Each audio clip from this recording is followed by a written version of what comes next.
बिस्मिल्लाहिर्रहमानिर्रहीम नहमदुहु व नसल्ली अला मुहम्मद रसूलुल्लाहि करीम। ये प्रॉब्लम डिफरेंशियल कैलकुलस के कर्वेचर चैप्टर से है। Find the radius of curvature at any point of the curve x is equal to a t minus sine t y is equal to a 1 minus cos t. यहाँ पर जो curve का equation दे रखा है वो टी यानी पैरामीटर की फार्म में टी हो सकता है, थीटा हो सकता है, पैरामीट्रिक फार्म में है ये। और यहाँ पर पैरामीटर टी है, यहाँ पर यूजुअली थीटा और टी का ही यूज़ किया जाता है।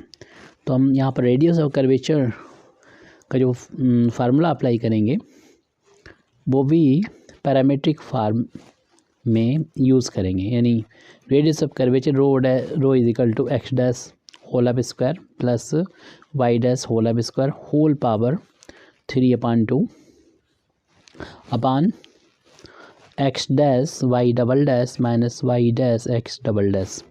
इस फार्मूले का जो कि हमें यूज़ करना है, इसलिए हमें इन सारी वैल्यू को निकाल के पहले रख लेना चाहिए। सबसे पहले तो हम लिखेंगे गिवन इक्वेशन ऑफ कर्व, क्योंकि बाकी चीज़ इसी से निकलेंगी। x is equal to a t minus sine t और y की value a 1 plus cos t. हमें ज़रूरत है x डैश की। x डैश का मतलब कि x का डिफरेंशिएशन जिसका ये फंक्शन है यानी t के रिस्पेक्ट में, और जब इसे डिफरेंशिएट करेंगे x की वैल्यू है a t minus sine t. a into में है कांस्टेंट है, इसको हम बाहर ले लेंगे और t का डिफरेंशिएशन करेंगे t के रिस्पेक्ट में 1 और साइन का डिफरेंशिएशन करेंगे तो ये cos t हो जाएगा। ये x डैश की वैल्यू है जो हम यहाँ पर यूज़ करेंगे। नेक्स्ट पेज पर अगले स्टेप में हम y डैश की वैल्यू जो हमें ज़रूरत पड़ेगी, तो इसलिए यहाँ पर y डैश निकालना है। y डैश मतलब y का डिफरेंशिएशन विद रिस्पेक्ट टू जिसका ये फंक्शन है t, और यहाँ पर y की जो वैल्यू है वो रख दें a 1 plus cos T. a into में कांस्टेंट बाहर ले लेंगे, 1 कांस्टेंट है जिसका डिफरेंशिएशन t के रिस्पेक्ट में 0 और कॉस का डिफरेंशिएशन होता है माइनस का साइन t, यानी ये वैल्यू हो गई माइनस का a साइन t। ये वैल्यू है y डैश की। अब हमें सेकंड डेरिवेटिव की भी ज़रूरत है यानी x डबल डैश की। इसका मतलब होगा x का 2 बार t के रिस्पेक्ट में डिफरेंशिएशन। जो हम एक बार डिफरेंशिएशन किया था यानी dx ओवर dt निकाला था, इसको दोबारा t के रिस्पेक्ट में डिफरेंशिएशन, और हमने इसको dx ओवर dt को x डैश से डिनोट किया था, तो इसको t के रिस्पेक्ट में डिफरेंशिएशन करना होगा x डैश का। और x डैश की वैल्यू पीछे अभी निकाल चुके हैं। यहाँ पर x डैश की वैल्यू ये आ चुकी है a ब्रैकेट में है 1 माइनस कॉस टी।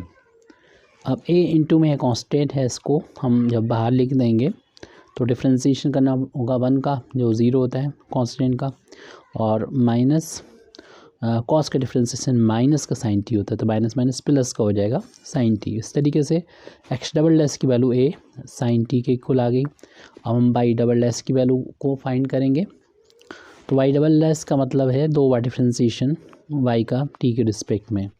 तो उसको ऐसे भी निकाल सकते हैं कि y का एक बार डिफरेंशिएशन जो कर चुके हैं उसको t के रिस्पेक्ट में डिफरेंशिएशन करें, और हमने इसको dy ओवर dx को dy ओवर dt को y डैश से डिनोट किया है, और y डैश की वैल्यू हमने ऊपर ये निकाल के रखी है। y डैश की वैल्यू माइनस का a साइन टी, तो y डैश की वैल्यू रख देंगे माइनस का a साइन टी।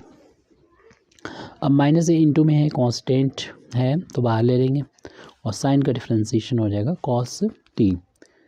जब ये वैल्यू सारी हमने फाइंड कर ली है, तो किसी भी पॉइंट पर रेडियस ऑफ कर्वेचर का फार्मूला ये होता है द रेडियस ऑफ कर्वेचर, और ये जो है पैरामीट्रिक फार्म में जब कर्व का इक्वेशन हो तब ये फार्मूला हम लोग यूज़ करते हैं। X dash whole of square plus y dash whole of square whole power 3/2 upon में x dash y double dash minus y dash x double dash. इन सब की वैल्यू को पुट करना है। Rho is equal to x dash की value जो कि ये लिखिए ए 1 माइनस कॉस टी, यहाँ पर हम लोग लिख देंगे ए 1 माइनस का कॉस टी, और इसका करना है हमें होल ऑफ स्क्वायर। फिर प्लस का साइन है, वाई डैश की वैल्यू जो कि है माइनस का ए साइन टी, तो माइनस का ए साइन टी, ये लिख देंगे उसका स्क्वायर, और ब्रैकेट क्लोज करके होल पावर इसकी 3/2 लिख देंगे। एक्स डैश की वैल्यू जैसे कि ऊपर लिखी थी वो लिख देंगे ए 1 माइनस का कॉस टी, मल्टीप्लाई हो रहा वाई डबल डैश का जिसकी वैल्यू है ये, यानी माइनस का ए कॉस टी, माइनस का a cos t, minus y dash की वैल्यू है माइनस ए वाई डैश की वैल्यू है ऊपर जैसे कि भी देखी हम लोगों ने, ये लिखी हुई है ए साइन टी, और इंटू एक्स डबल डैश की जो वैल्यू है वो ए साइन टी है, वो यहाँ पर पुट कर देंगे ए साइन टी। अब इसको मैं कैलकुलेट करके रेडियस ऑफ कर्वेचर की वैल्यू निकालना है एट एनी पॉइंट इसलिए कहा गया क्योंकि टी की कोई वैल्यू हम पर्टिकुलर नहीं रख रहे हैं, जनरल फॉर्म में है ये टी की वैल्यू कुछ भी हो सकती है, इसलिए एनी पॉइंट कहलाएगा, क्योंकि यहाँ पैरामीटर में टी की वैल्यू से ही पॉइंट डिसाइड होता है। टी की डिफरेंट वैल्यू के लिए डिफरेंट एक्स वाई की वैल्यू मिलती हैं और पॉइंट मिलते हैं। बस इसे सॉल्व करेंगे हमारा आंसर हो जाएगा, यानी टी पॉइंट पर एनी पॉइंट पर, या टी पॉइंट भी बोल सकते हैं, या पैरामीट्रिक पॉइंट थीटा अगर फॉर्म होता तो थीटा कह सकते थे, तो रेडियस ऑफ कर्वेचर निकाल आएंगे। तो इस ब्रैकेट को जब हम हटाएंगे तो ए का भी स्क्वायर हो जाएगा, और इस ब्रैकेट यानी 1 माइनस कॉस टी का भी होल ऑफ स्क्वायर हो जाएगा। होल ऑफ स्क्वायर करेंगे, माइनस का स्क्वायर प्लस होता है, ए का स्क्वायर ए स्क्वायर, और साइन का स्क्वायर साइन स्क्वायर थीटा, और होल पावर यहाँ पर 3/2 है।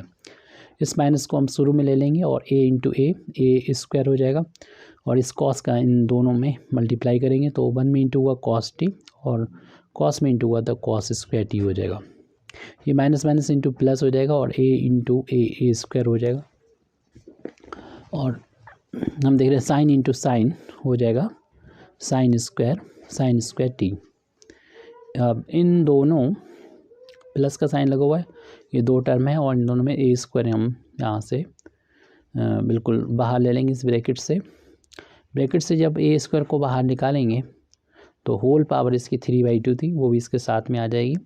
ब्रैकेट के अंदर बचा हुआ है 1 माइनस का cos t whole of square plus sine square t, जब हमने ए स्क्वायर को कॉमन को बाहर ले लिया तब।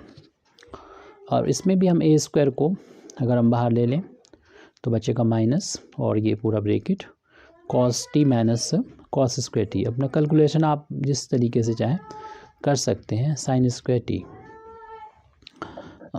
यहाँ पर देखिए ब्रैकेट ओपन होगा, ब्रैकेट के अंदर और बाहर के पावर का जब मल्टीप्लाई होगा तो 2 से 2 कैंसिल हो जाएगा, तो रेडियस ऑफ कर्वेचर रो की वैल्यू आ जाएगी ए की पावर 3, और इस ब्रैकेट को अगर हम ओपन करेंगे तो फर्स्ट क्वांटिटी का स्क्वायर प्लस सेकंड क्वांटिटी का स्क्वायर और माइनस दोनों का इंटू का ट्वाइस आ जाएगा, 1 इंटू कॉस टी, और प्लस का ये साइन स्क्वायर टी हमारा चल रहा है, और होल पावर इसकी 3/2 है।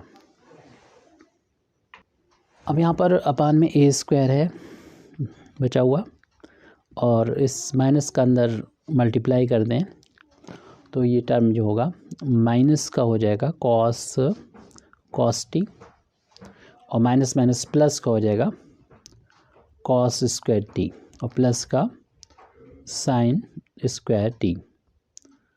तो देख रहे हैं कि ए की पावर ये 3 है, ये 2 है, कैंसिल होके एक पावर ऊपर बचेगी, और हम इस कॉस स्क्वायर और साइन स्क्वायर को साथ साथ लिख देंगे। 1 का स्क्वायर 1 होता है, तो radius of curvature rho is equal to numerator में सिर्फ ए बचेगा, और 1 का स्क्वायर 1 हो गया, और यहाँ पर कॉस स्क्वायर टी और प्लस साइन स्क्वायर टी को एक साथ में लिखते हैं ब्रैकेट में, और फिर माइनस में चल रहा था ये 2 इंटू 1 2 कॉस थीटा माइनस का 2 cos theta minus 2 cos T, और होल पावर 3/2।